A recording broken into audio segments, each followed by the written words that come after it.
This is the Detroit Sports Podcast Network. Michigan's most impressive performance since... It's been a while. Next on Michigan Podcast. But there's going to be one team that's going to play solely as a team. No man is more important than the team. No coach is more important than the team. The team, the team, the team. Looks deep for Anthony Carter. Waits for it. Hit. Caught. This is no time for that. In the pocket and a sack. Tim Jamison. Brady gets terrific. Throws it. Get it. Touchdown. Knight again. Schultz just before Brazil got him. And a leaping interception by Woodson. Harbaugh back to throw over the middle. Caught by Collier at the 5 on his feet. Touchdown, Michigan.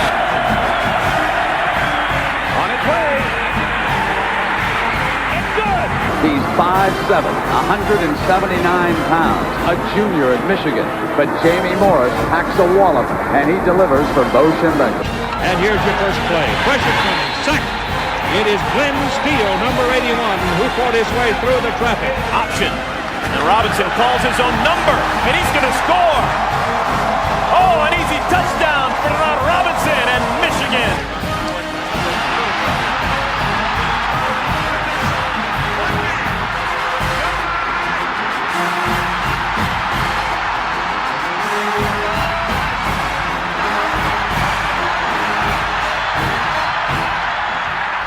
Win it.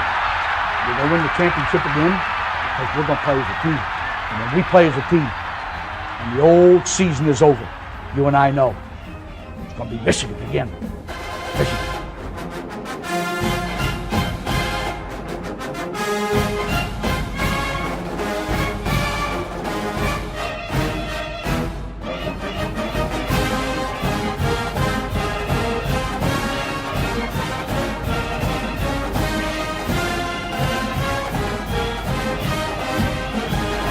Go Blue, I'm Steve Deace. Welcome to this week's episode of Michigan Podcast. As the Wolverines come off, there are dominations and then there are complete and total dismantlings. And that's exactly what Michigan did to Nebraska on Saturday. Now, you'll recall after the big win over Western Michigan, I'm like, it's Western Michigan. After the game against SMU, I'm like, it's SMU. And I am still in the same place I advised all of you to be after the loss to Notre Dame, which is, this is an 8-4 baseline program until they show us that they can beat a ranked team on the road, win a rivalry game, make them show us. Don't sit here and project and argue with one another. Make them show us. And I'm still there. But I know we have this new religion in America where we just, it's our false binary choices, where we just attempt to impose false binary choices on each other all day long in all walks of life, and can't be adults that draw distinctions and think that multiple things can be simultaneously true. So in the big picture, in terms of what Saturday's game means and how good this team is, I'm not any different than I was 3 weeks ago. I'm still all about do it against somebody we need to do it against first, and then we'll talk. But this effort, there's no other way to describe it. It was impressive. And before you say, but Steve, Nebraska's not any good, I want you to consider this. I know Nebraska was 0-2, but heading into the game, Nebraska had outgained its first two opponents by almost 300 yards and almost 1.5 yards per play, which is really good. And they had 11 sacks. Those are hardly the makings of a typical 0-2 team. And then you look at the two teams Nebraska played. Colorado's going to probably end up with 6 to 8 wins by the time this season is over. Troy is a perennial group of 5 bowl team, and they won at LSU last year, who was 9-3. So, I mean, they played two pretty good opponents early on in the non-conference, and statistically, they just dominated them. So when you throw those things in, that's not what an 0-2 team typically looks like. And then you have Scott Frost publicly challenging his team the way that he did after that loss to Troy. I really thought Nebraska would come in with its hair on fire, play with a ton of pride, and Michigan, might pull away late to make the game look a little bit more deceptively in the bag than it was if you actually watched it. And what happened instead is the Wolverines came out to send a message, punched Nebraska in the mouth, and something I would have never guessed would happen to a Scott Frost coach team. Nebraska looked totally disinterested from that point forward. Michigan, for the first time in a while, probably Maryland, which was the last game of 2016 before Wilton Spate got hurt, and that really put that team behind the eight ball. For the first time since that game, really broke a team's will. And I don't count Western Michigan. I mean like a major conference team. Just broke their will in the game. In all facets of the game, they had a 64-yard punt. They had a punt return for a touchdown. They had 14 tackles for loss. 11 different guys caught passes. 8 different guys carried the football. This was a dominant performance. Everywhere you looked, even Quinn Nordine became only the second kicker in Michigan history to have 3 kicks of 50 yards or more, and he's just a redshirt sophomore. Everywhere you looked, in every facet of the game, this was an impressive effort. So, what we got a glimpse of on Saturday is the team that I thought we were going to be this season. This is a very talented team. When you look at the second team defensive guys, watch Kwity Paye coming off the edge. And if you just put a number 3 jersey on him, just put a number 3 instead of a number 19 on him, you would know that wasn't Rashawn Gary, man. Watching him come off the edge, he is a holy terror. Look at our linebackers. Watch Josh Uche, Jordan Anthony. Watch the second string linebackers. You may notice the difference in closing speed from a Devin Bush because Devin Bush has a Roquan Smith type closing speed. There may not be another linebacker in college football this year that closes like he does, but as a unit, you don't really see much of a drop off there. You look at the depth at tailback, you look at the top 4 receivers on this team, you look at the depth at tight end. Those first 2 recruiting classes, and even last year's Much Pan class, which was still a top 25 class, you see the depth is there. Our backup quarterback is outrunning their starting linebacker for 75-yard gains. Okay, this is a talented team. We should be doing this. What we saw on Saturday, we should be doing this more often. And when you have this kind of talent, I think expectations change accordingly. So to me, it's about we have to be a team that's competing for the Big Ten championship. To do that, you got to beat ranked teams on the road. Hell, you got to beat anybody on the road. You got to beat ranked teams on the road, and you've got to win your rivalry games. Now, this week's game against Northwestern, it's a great dress rehearsal for Michigan State. Similar styles of offenses, similar styles of coaches. Both games on grass. Now, half the fans there are going to be Michigan fans. I know my son and I will be we'll be 2 of them. We're going to the game on Saturday, but it's a good dry run dress rehearsal. Northwestern's without by far its best offensive player. Sad news about Jeremy Larkin retiring from football for cervical stenosis. So, this is a game, when you look at the 22 guys Northwestern's going to start on Saturday, I don't know, but 2, 3 of them, maybe, start for Michigan. So, this is the game. If we're the team I think we can be, maybe there's a slow start, that Pat Fitzgerald emotion for a while, but Michigan should cover the number in this game, which is about 2 touchdowns. This should be like a 27-10 game. There's no way Northwestern should get 2 touchdowns, as pedestrian as they are on offense. This is the most thick-ankled wide receiver core I've seen in the Big Ten. I don't know. Since before Al Gore invented the internet, it's been a while. There's some thick ankles out there for the Wildcats, and Larkin's the one game-breaking player they had, and now he's gone. So unless we're turning the ball over, they should not get more than 1 touchdown against our defense. This should be a game that if we are the team we looked last week like we could be, this is like a 27-10, 31-13 kind of a win for Michigan. You get in, get her done, and we'll see you all next week for homecoming.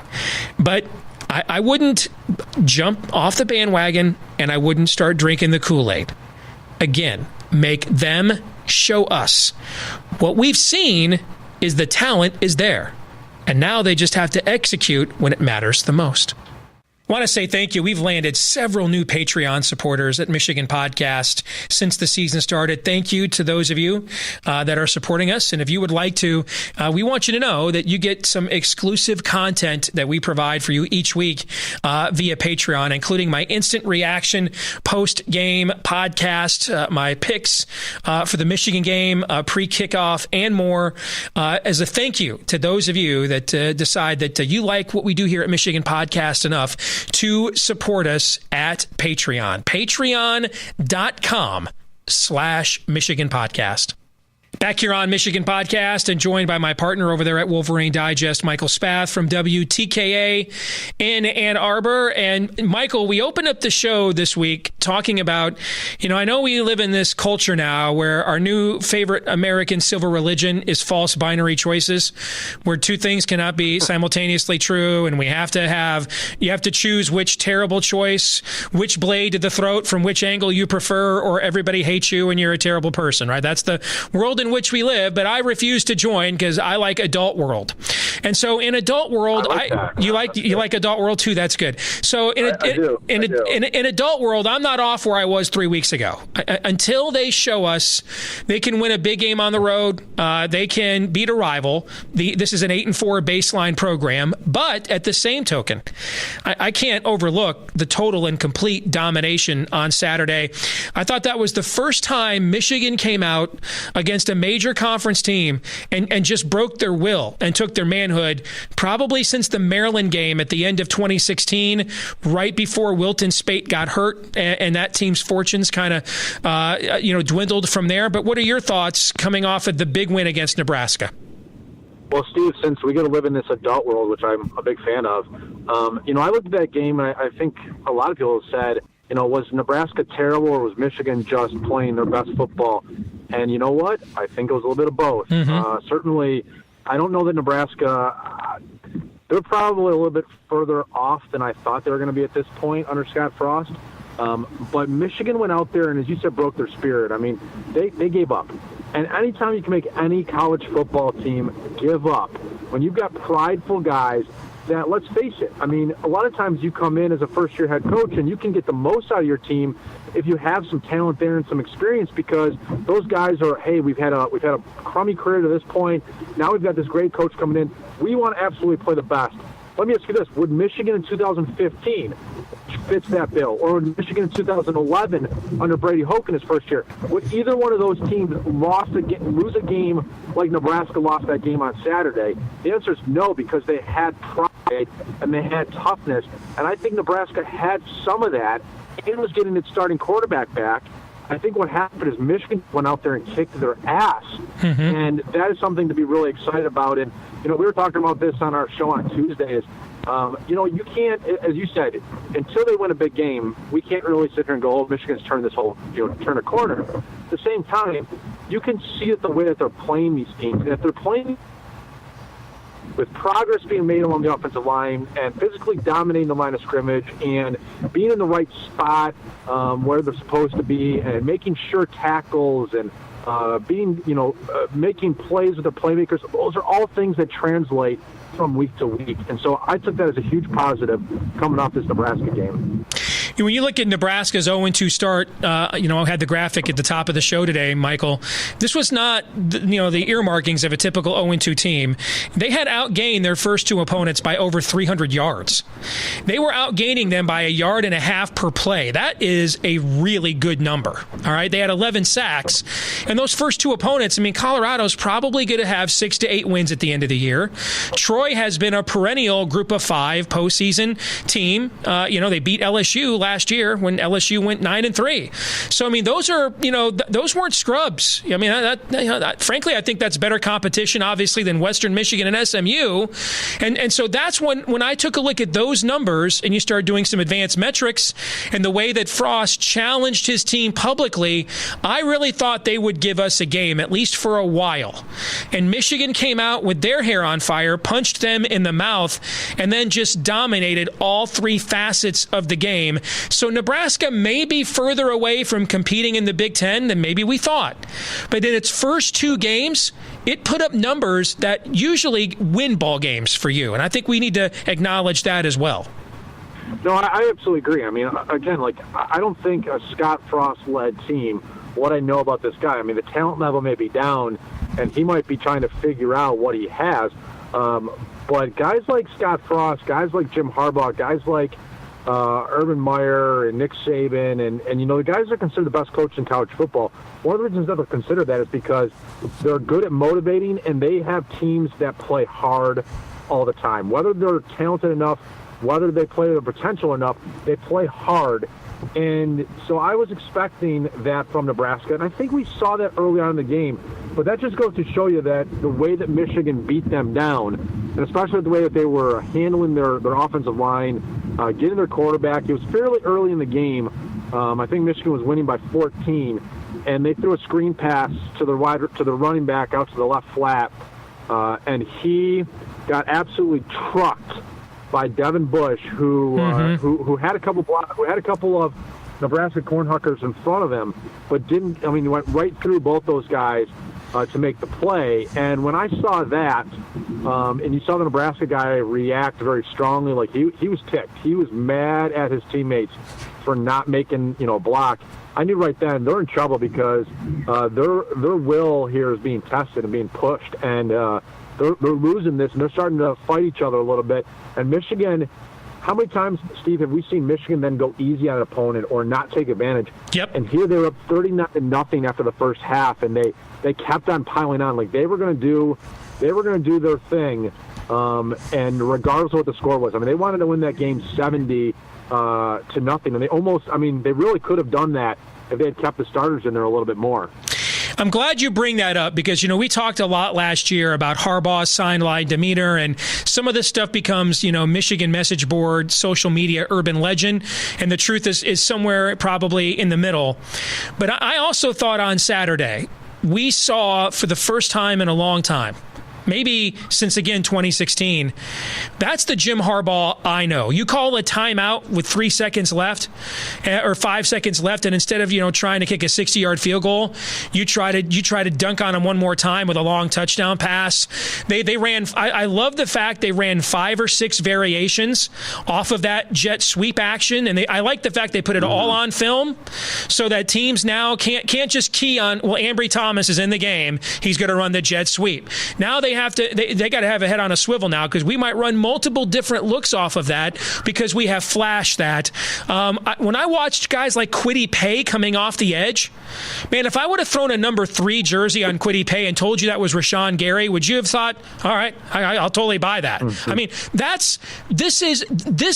I thought this was the cunning ruthlessness we were going to see a lot more of, and we really haven't seen. It died in the second half in Iowa City in 2016, and we've been trying to find it, right? Harbaugh's cunning ruthlessness. We have been trying to find it ever since the second half in Iowa City in 2016. And I thought, at least for one Saturday afternoon, the old Jimmy was back a little bit. Yeah, and maybe it was appropriate that it was Nebraska that forced him to bring it out in the comments that Scott Frost made a couple years ago about out-hitting Michigan when Central Florida came into town here in 2016. And I hope that we see more of that Jim Harbaugh going forward. I agree with you that we really haven't. We really haven't seen that mercenary, the guy that doesn't care if he's beating you by 39 points, wants to score more. That is the coach that we all signed up for, and that is the coach that we had for a year and a half, and then it disappeared. And certainly there was a lot going on, but I just want to see that ferociousness. And that swagger and that a little bit of that cockiness and arrogance from Jim Harbaugh. And we saw it on Saturday. and I think we'll probably see it again against Northwestern this weekend. And what I really want to see, Steve, is I really want to see it, as we discussed, against Wisconsin and against Michigan State. But that's one of those things where I think you can start to project a little bit from this game. Hopefully that's what we start seeing going forward, because that is a scary Jim Harbaugh, and that can be a scary Michigan team. The character and cruelty that Harbaugh used to say at Stanford, that's how he likes to win football games, with character and cruelty. And you saw it. I mean, you had Ben Mason taking the ball deep as a tailback, looking like Toby Gerhart, running through holes in the red zone. I loved every minute of it. Now, the question becomes, can they bottle this? Can they? And you're not going to beat everybody 56-10 in this league, but this brand of football travels. This brand of football is a good contrast. If you've got Ohio State, for example, is playing more of a wide open offense than we've typically seen under Urban Meyer, who's more of a power spread guy. But we saw Harbaugh when he was at Stanford running that contrast to Oregon's system and forcing Oregon to play in a phone booth when they maybe wanted to play a little bit more laterally. We have seen this work when he has been ruthless in working it. And I think this game at Northwestern is important because, I'm a big Pat Fitzgerald guy. He's one of my man crush coaches.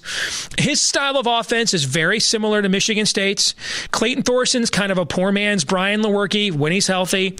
They don't have the weapons Michigan State has. I mean, I've watched Northwestern's last couple of games against Akron and against Duke, and I got to tell you, Michael, man, those are some, as we used to say back in the playground and back in the day, those are some thick-ankled guys that Northwestern's playing at wide receiver, if you know what I'm saying, brother. Okay? They got some thick ankles. Okay? So, I mean, I got to believe we're going to play. Don Brown's probably looking at that and thinking, we're blitzing on first down, we're blitzing on second down, we're blitzing on seventh down, we're blitzing every freaking down. We're going to play man-to-man against these guys all over the field because they can't get open. They've lost, really, their one offensive game breaker in Jeremy Larkin to a sad situation with the cervical stenosis. On the other hand, Fitzgerald coming off a bye, a 1-2 start. They will play spirited on the defensive side of the football, try to load the box, make Shea Patterson beat them.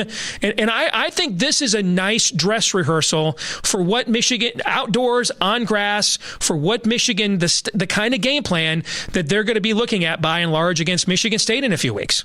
No, I agree with you 100% that it is a good test. And I also think it's, whether or not it's a true road game, because you'll have a lot of Michigan fans in attendance there, it's still just the routine of it. You're going to be, you're not sleeping in your own bed, you're not sleeping at the campus inn. You've got to do things a little bit differently, and that is, anytime you have to adjust your routine and adjust your schedule, that's going to help you out a little bit when it comes to like going on the road again at Michigan State, going on the road to Ohio State. Not quite the same environment, but it is, as you said, kind of like a dress rehearsal for this Michigan football team. And I look at it too is really, for me, it's on paper and in spirit, Michigan should probably win this game by 28 points or more. They should be able to do to Northwestern what they just did to Nebraska. To some extent, I don't think they're going to break Northwestern's will. I think this is a stronger mentally team than what we just saw with the Cornhuskers. But they should be able to pound this team. And so for me, it's like I want to see them go out there and play just like we saw them play, to the best of their ability. If you give me the best of their ability, that to me is going to be a positive sign, because can they put them back-to-back? Let's face it, they didn't put it back-to-back when they did Western Michigan and SMU. They didn't play their best first half of football against the Mustangs, and it took a second half kind of figuring things out, and they came back and played great against Nebraska. So can they play outstanding back-to-back weeks? Because they're going to need to, especially when they get to Wisconsin and Michigan State, and then when they get to Penn State. So let's see them put together their A-plus game in back-to-back weeks here. I don't think Northwestern has receivers. If our corners are locked in, I don't think they have guys that can get open. They have two immobile quarterbacks in Trent Green's son and Clayton Thorson, who's not fully recovered from the knee injury. During the big BTN bus tour, DiNardo said that this was one of the more challenging offensive lines in terms of where they were at in their development that he saw on the entire tour, and they were the last team that they saw. To me, unless we are -2 or -3 in turnovers, I don't see how they get more than one, especially given the way we're putting the ball right now in the field position battle we're winning. I don't see how they can score more than 10 or 17 points unless we're just giving the ball away on offense. Well, and unless we've got the second and third unit in there. I mean, the only reason Nebraska scored 10 points is because it wasn't Rashawn Gary and Devin Bush and Chase Winovich. So I'm there with you, and it's unfortunate. I really feel bad for Jeremy Larkin because, nice kid, was having a really, really good season so far. And when you took him off the field, we talked about this a little bit on our show early in the week, is this idea that, like, hey, guys will rally around that as a football team, and they're like, hey, we got to win one for Jeremy. But I think when you take your best athlete off the field, that outweighs any type of mental, emotional, circle the wagons type of feel that these guys are going to have. And so you're right. This is a team that's lacking a lot of athletes. And in the Big Ten West, you can win without having great athletes at the receiver position. And if you have a really good running game, you have a good quarterback, you have a strong, stout offensive line, you have a good defense, you can find a way to win in the Big Ten West, because that's Iowa. Iowa's best player was their tight end on Saturday night. That's Wisconsin. That's Minnesota. But that doesn't fly when you're playing these teams in the Big Ten East that have the recruiting advantages they do to recruit the elite athletes. And so I think it's really going to show up on Saturday. So final question is a bit of a self-serving one, but I cannot be alone because you mentioned there will be a lot of Michigan fans in attendance there. I remember when Fitzgerald was a player at Northwestern, I remember a quote I read from him that he knew Northwestern had arrived when he went to the local sporting goods stores, and next to the Notre Dame and Michigan stuff in Chicago, they actually had Northwestern gear. Okay? So there's going to be a lot of Michigan fans there. I'm going to be one of them. I'm taking my son to this game. So do you have any recommendations for Michigan fans coming in? I'm actually staying in Naperville, just outside Chicago. I bought a parking spot about a mile from the stadium, but I'm considering just Ubering from my hotel in and avoiding all traffic hassles thereabouts. What are some of your recommendations for Michigan fans going to the game? You know what? They've got a golf course fairly close by. I don't think it's a university course, but I think it's like a public course. That's a lot of really good tailgating. I'd recommend that place. Honestly, right outside the stadium, I know everybody says it's kind of like a high school stadium. I don't think that's fair to Northwestern. I mean, there's 40,000 people there or 50,000 people. I think it's like 48,000.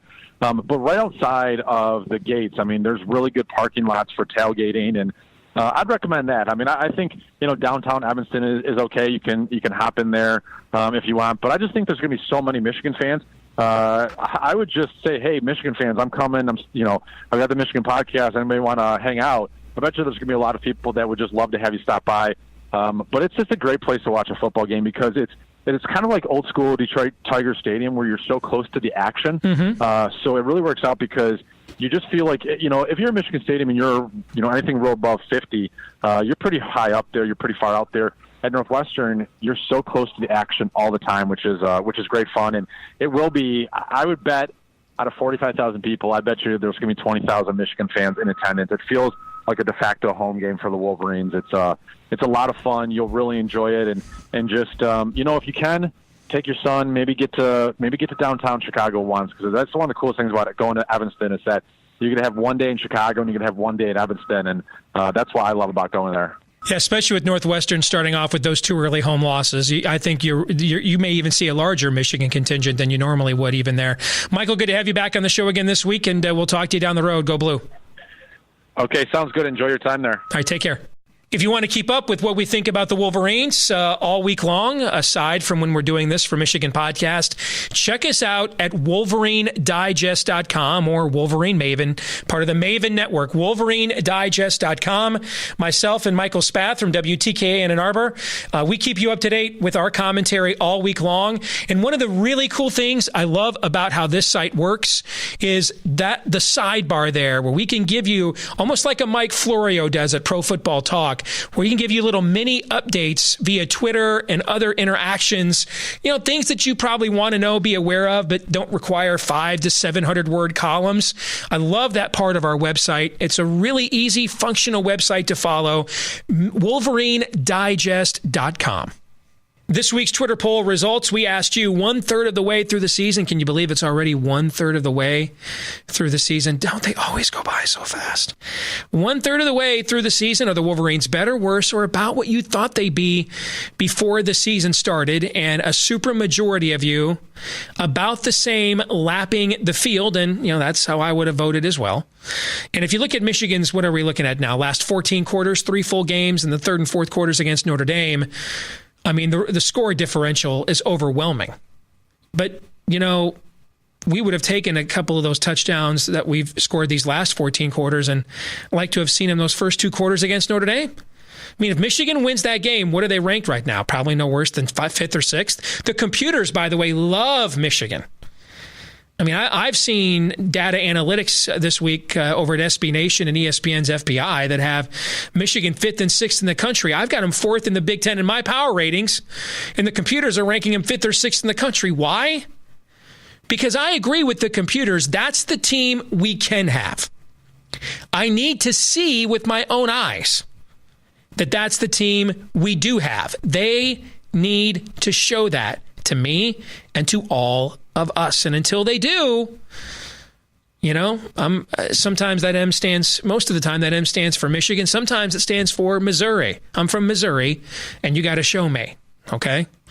This week's question of the week is not really a question, but I just needed to show this to you guys. One of our viewers, Joe Carr, sent me this graphic this week. Things I trust more than bum liar. And you can see a one-night stand with Charlie Sheen. That's winning. An email from a Nigerian prince. I kind of think the tap water from Flint, Michigan, given the fact, people perished there, and that was a tragic failure of civil society on multiple levels, is probably... No, not probably. It is out of bounds there. But the rest of this, I think his credibility level is probably on par with a cocktail date with Bill Cosby. Certainly ranks right down there with gas station sushi, which I've never tried, but I've heard it's an adventure for your proctologist. That's what I've heard. Hey, I want to thank all of you that help us put this show together each and every week and help to spread the word, like our friends at Detroit Sports Podcast. Hey, if you get a chance here on iTunes and Stitcher to subscribe and give us a positive review, we appreciate that. Same thing for those of you that are watching us this week on YouTube. We could always use more subscribers, more likes, more positive reviews. Thank you so much for keeping track and being a part of what we do each week here at Michigan Podcast. You're the reason we do this. And you can check us out online at WolverineDigest.com. Follow us on Twitter all week long at Michigan Podcast. Go Blue, and we'll see you next week.